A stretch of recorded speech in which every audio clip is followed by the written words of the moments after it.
Hello' friends, আপোনালোক সকলোকে পুনৰবাৰ স্বাগতম জনাইছোঁ এডুকেয়াৰ কম্পিটিটিভ চেনেলটিলৈ। আমি আজি আলোচনা কৰিম জেনেৰেল নলেজৰ ওপৰত। এইটো হৈছে জেনেৰেল নলেজৰ পাৰ্ট 4।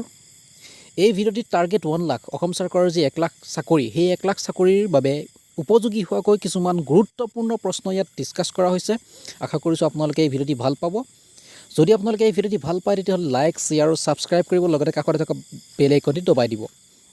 বন্ধুসকল, আপোনালোকে যদি মোৰ আগৰ এই ভিডিঅ'কেইটি চোৱা নাই, পাৰ্ট 1, পাৰ্ট 2, পাৰ্ট 3 তেতিয়াহ'লে ডেছক্ৰিপশ্যনত লিংক দিয়া আছে, আপোনালোকে গৈ চাই ল'ব পাৰে। আহক আমি আৰম্ভ কৰোঁ। কুৱেশ্যন নম্বৰ 41, যিটো কুৱেশ্যন আপোনালোকক ইয়াৰ আগৰ খণ্ডত সোধা হৈছিলে, which is the Asia's largest tea state, আটাইতকৈ ডাঙৰ চাহ বাগিচা এছিয়া মহাদেশৰ। অপশ্যনসমূহ তলত দিয়া আছে, আপোনালোকে নিশ্চয় জানে আৰু বহুতেই শুদ্ধ উত্তৰ দিছে। অপশ্যনসমূহৰ ভিতৰত শুদ্ধ অপশ্যন হৈছে option number D, Monabari T state. Monabari T state হৈছে অসমৰ থকা এখন ডাঙৰ চাহ বাগিচা, এছিয়াৰ ভিতৰতে ডাঙৰ চাহ বাগিচা, আৰু এই চাহ বাগিচাখন আছে বিশ্বনাথ চাৰিআলি ডিষ্ট্ৰিক্টত। অসমৰ বিশ্বনাথ চাৰিআলি ডিষ্ট্ৰিক্টত আছে আৰু ইয়াৰ এৰিয়া হৈছে, ইয়াৰ মাটিকালি হৈছে 1400 hectares. Next question number 42, C route to India was discovered by, ভাৰতলৈকে যিটো সাগৰীয় পথ, সেই সাগৰীয় পথটো আৱিষ্কাৰ কৰিছিল, কোনে আৱিষ্কাৰ কৰিছিল? অপশ্যনসমূহ তলত দিয়া আছে। এ আছে ভাস্কো দা গামা, বি আছে মাৰ্কো প'লো, চি আছে মেগলেন, এণ্ড ডি আছে নান অফ দ্য এবভ। অপশ্যনসমূহৰ ভিতৰত শুদ্ধ অপশ্যনটো হৈছে option number A, Vasco da Gama. Vasco da গামাই প্ৰথম সাগৰীয় পথটো আৱিষ্কাৰ কৰিছিলে, ক'ৰ পৰা? ইউৰোপৰ পৰা ইণ্ডিয়ালৈকে, through Cape of Good Hope, আৰু কেতিয়া কৰিছিলে? 1498ত। নেক্সট কুৱেশ্যনলৈকে আহিছোঁ, question number 43, who was the first president of USA, America যুক্তৰাষ্ট্ৰৰ প্ৰথম ৰাষ্ট্ৰপতি কোন আছিল? অপশ্যনসমূহ তলত দিয়া আছে। এ আছে বাৰাক ওবামা, বি আছে জৰ্জ ৱাশ্বিংটন, চি আছে বিল ক্লিণ্টন, এণ্ড ডি আছে জো বাইডেন। এই গোটেইকেইটা অপশ্যনৰ ভিতৰত শুদ্ধ অপশ্যনটো হৈছে অপশ্যন নম্বৰ বি। বি হৈছে জৰ্জ ৱাশ্বিংটন। জৰ্জ ৱাশ্বিংটন আছিলে প্ৰথম ৰাষ্ট্ৰপতি আমেৰিকা যুক্তৰাষ্ট্ৰৰ, আৰু তেওঁ কেতিয়া হৈছিলে? 30 এপ্ৰিল 1789ত। নেক্সট কুৱেশ্যন নম্বৰ 44লৈকে আহিছোঁ। What was the code name of the atom bomb dropped by USA on Hiroshima in Japan during the second world war? দ্বিতীয় বিশ্বযুদ্ধৰ সময়ত আমেৰিকাই হিৰোচিমাত পেলোৱা বোমাটোৰ কোড নেমটো কি আছিলে?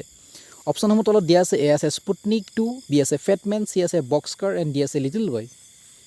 গোটেইকেইটা অপশ্যনৰ ভিতৰত শুদ্ধ অপশ্যনটো হৈছে অপশ্যন নম্বৰ ডি।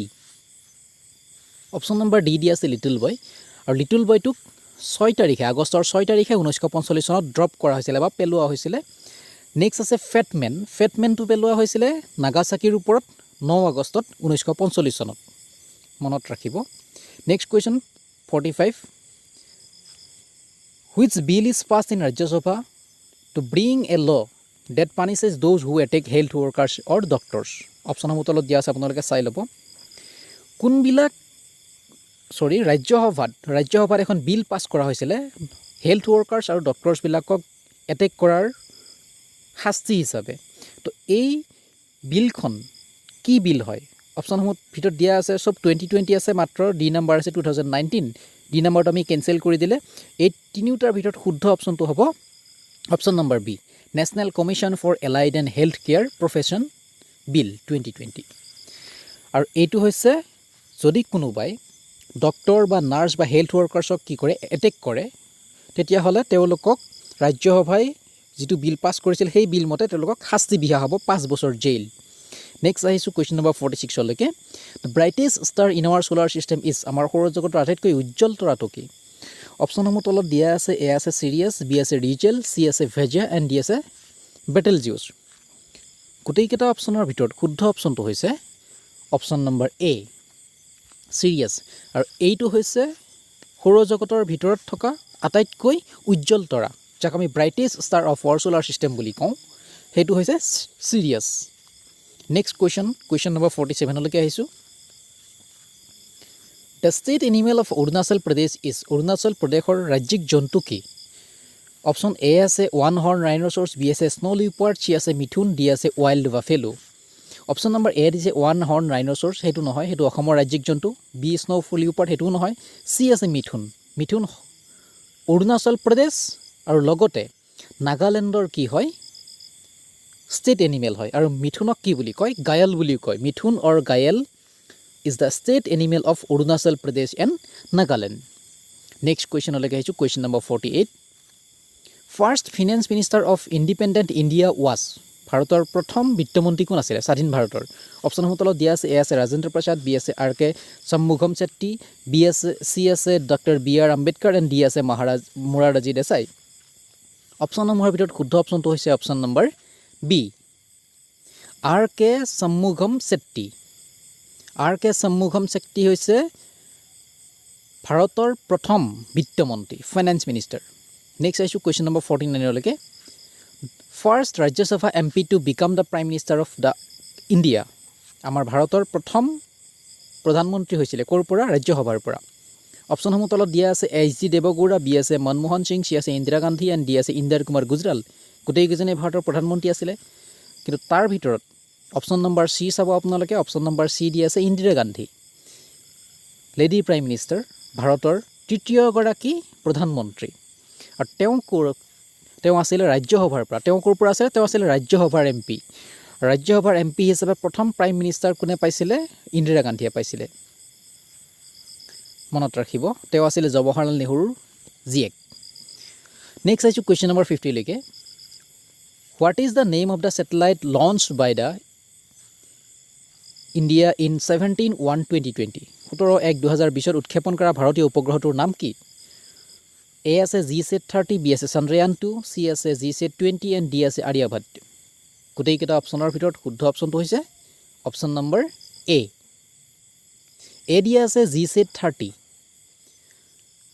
GSAT-30টো হৈছে কমিউনিকেশ্যনৰ কাৰণে ব্যৱহাৰ কৰা এটা উপগ্ৰহ কমিউনিকেশ্যন পাৰপজত ইয়াক ব্যৱহাৰ কৰা হয় আৰু এই GSAT-30টো কমিউনিকেশ্যনত ব্যৱহাৰ কৰা হয় ঠিক তেনেকৈ আৰু বহুত আছে কমিউনিকেশ্যনত ব্যৱহাৰ কৰা আৰু আৰ্যভট্ট আছিলে আমাৰ প্ৰথম ছেটেলাইট ইণ্ডিয়াই লঞ্চ কৰা নেক্সট কুৱেশ্যন নম্বৰ 51 নিপুণ Bharat mission is related to নিপুণ ভাৰত অভিযানখন কিহৰ লগত জড়িত অপশ্যন এ আছে স্কুল এডুকেশ্যন বি আছে হায়াৰ এডুকেশ্যন চি আছে টেক ইনোভেশ্যন ডি আছে ছেল্ফ ডিফেন্স গোটেইকেইটা অপশ্যনৰ ভিতৰত শুদ্ধ অপশ্যনটো হৈছে option number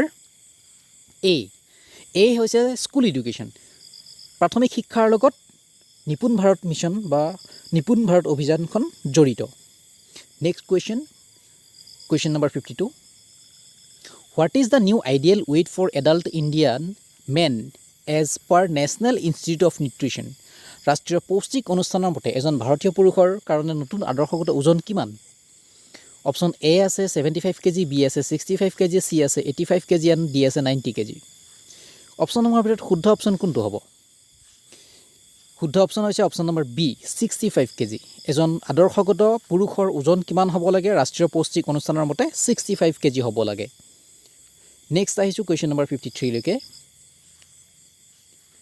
the university of Nalanda was set up by which Gupta ruler কোনজন গুপ্তা শাসকৰ দ্বাৰা নালন্দা বিশ্ববিদ্যালয়খন স্থাপন কৰা হৈছিল অপশ্যনসমূহ দিয়া আছে এ আছে কুমাৰগুপ্তা 1 বি আছে চন্দ্ৰগুপ্তা 2 চি আছে সমুদ্ৰগুপ্তা এণ্ড ডি আছে কুমাৰগুপ্তা 2 তো এইকেইটা অপশ্যনৰ ভিতৰত এই শাসককেইজনৰ ভিতৰত কোনজন শাসকে স্থাপন কৰিছিল অপশ্যন নম্বৰ এ কুমাৰগুপ্তা 1 মানে প্ৰথম কুমাৰগুপ্তাই কি কৰিছিলে নালন্দা বিশ্ববিদ্যালয়খন স্থাপন কৰিছিল 5th century AD আৰু ক'ত আছিলে ৰাজগিৰ বিহাৰৰ ৰাজগিৰত আছিলে next question number 54 who among the following had written the novel Pather Panchali which was base of the film of same name by Satyajit ৰায়ৰ দ্বাৰা পৰিচালনা কৰা পথেৰ পাঞ্চালী ছবিখনৰ এখন নভেল আছিলে বা উপন্যাস আছিলে সেই উপন্যাসখন কোনে লিখিছিল অপশ্যন এ আছে বংকিম চন্দ্ৰ চেটাৰ্জী বি আছে বিভূতিভূষণ বন্দ্যোপাধ্যায় চি আছে শৰৎ চন্দ্ৰ চট্টোপাধ্যায় ডি আছে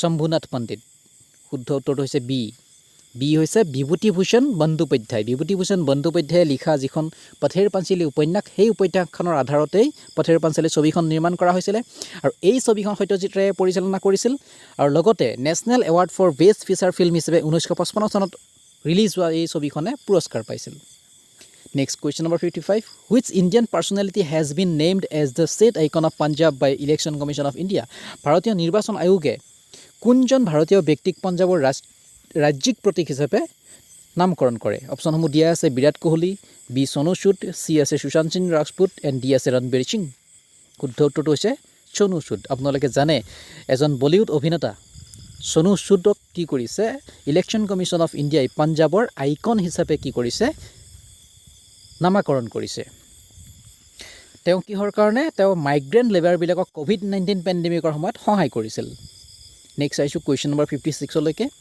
Sachin Tendulkar hit his 100th international century against which among the following team কোনটো দলৰ বিপক্ষে তেওঁৰ 100তম আন্তঃৰাষ্ট্ৰীয় শতকটো কৰিছিল শচীন তেণ্ডুলকাৰে Sri Lanka Bangladesh Pakistan and south Africa শুদ্ধ অপশ্যন কোনটো হ'ব আপোনালোকে জানে শুদ্ধ অপশ্যনটো হৈছে option number B option number B আছে বাংলাদেশ আৰু শচীন তেণ্ডুলকাৰ যাক আমি গড অফ ক্ৰিকেট বুলি কওঁ ক্ৰিকেটৰ ভগৱান বুলি কওঁ তেওঁ কি কৰিছিল তেওঁৰ 100তম যিটো আন্তঃৰাষ্ট্ৰীয় শতক আছিল সেইটো বাংলাদেশৰ বিপক্ষে কৰিছিল নেক্সট আহিছোঁ কুৱেশ্যন নম্বৰ 57 লৈকে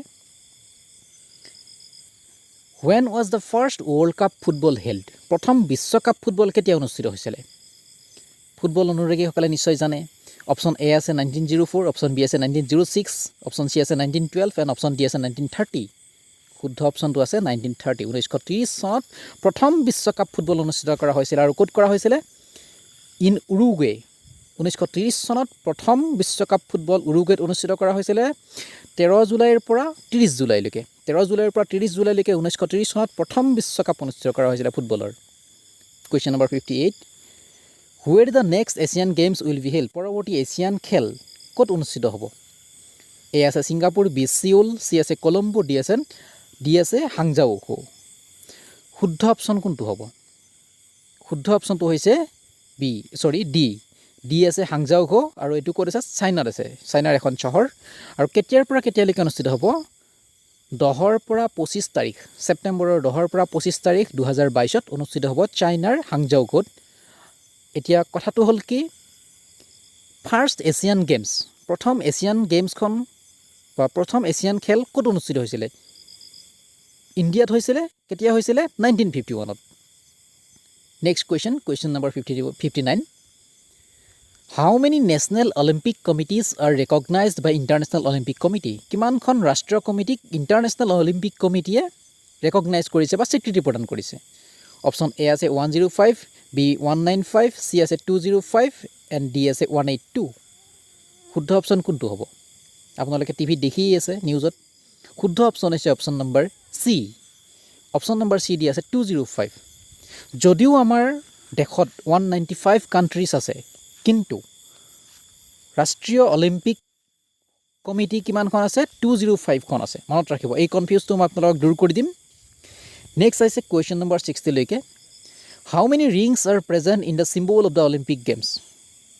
এখন অলিম্পিক গেমৰ যিটো অলিম্পিক খেলৰ যিটো চিহ্ন আছে সেই চিহ্নত কেইটা আঙুঠি থাকে এ আছে 4 বি আছে 5 চি আছে 6 ডি আছে 7 শুদ্ধ অপশ্যন কোনটো হ'ব শুদ্ধ অপশ্যন আছে অপশ্যন নম্বৰ বি 5 অলিম্পিক খেলৰ চিহ্নত 5টা আঙুঠি আছে আৰু এই 5টা আঙুঠি ইটোৰ লগত সিটো কি হৈছে মেৰ খাই আছে আৰু এই 5টা আঙুঠিৰেই এটা বৈশিষ্ট্য আছে সেই বৈশিষ্ট্য হ'ল এই 5টা আঙুঠিৰ কালাৰ বেলেগ বেলেগ কি কালাৰ আছে blue black red yellow and green নীলা ক'লা ৰঙা হালধীয়া আৰু সেউজীয়া it represent 5 continents of the world আৰু এই 5টা আঙুঠিয়েই কি কৰে এই 5টা আঙুঠিয়েই 5খন মহাদেশক ৰিপ্ৰেজেণ্ট কৰে